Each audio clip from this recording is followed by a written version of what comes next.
Iginiit ni Luis Chavez Singson na kwalipikado siya bilang Deputy National Security Advisor.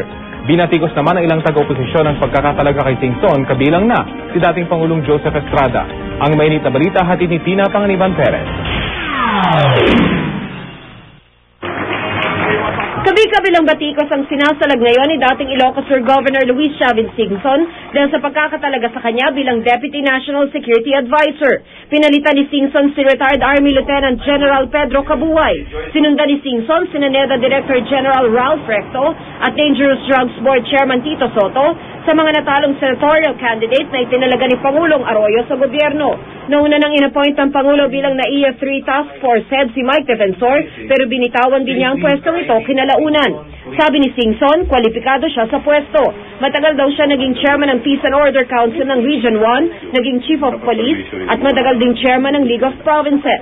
Di raw ito kapalit ng pagkatalo niya sa 2007 election. Yung mga comment ng mga nainggit, saka yung mga nasa politics pa rin. Instead of yung manggugulo sila, tumulong na lang. So,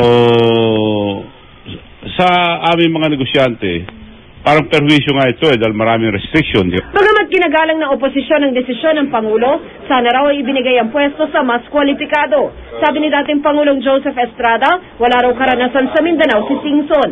Nang Pangulo pa si Erap, nagdeklara ito ng all-out war sa Mindanao. Kinwestiyon din ni UNO spokesman Adel Tamano ang kwalifikasyon ni Singson. Marami tayong choices. Siguro hindi magandang mensahe na dumadating sa civil service natin that we use these positions to pay political debts instead of looking for the best and most qualified officials. Di pinalampas ni Singson ang mga ganitong komento, lalo na yung nagmumula sa dati niya matalik na kaibigan si dating Pangulong Estrada. Sabi kasi ni Erap, hindi naman daw pamilyar si Singson sa sitwasyon sa Mindanao dahil taga-norte raw ito. Personal ako ni Erap, akala niya sino pa rin eh. Akala niya habulin uli siya. Sige, depende yung gera palagi ng gusto ni Erap. So yung mga nag-o-object, ayaw nila kasi katahimikan eh. Dahil karamihan sa kanila, hindi naman lahat nagmamadali maging presidente.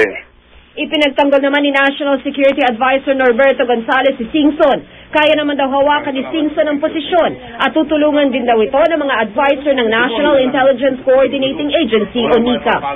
Tina Panganiban Perez, GMA News.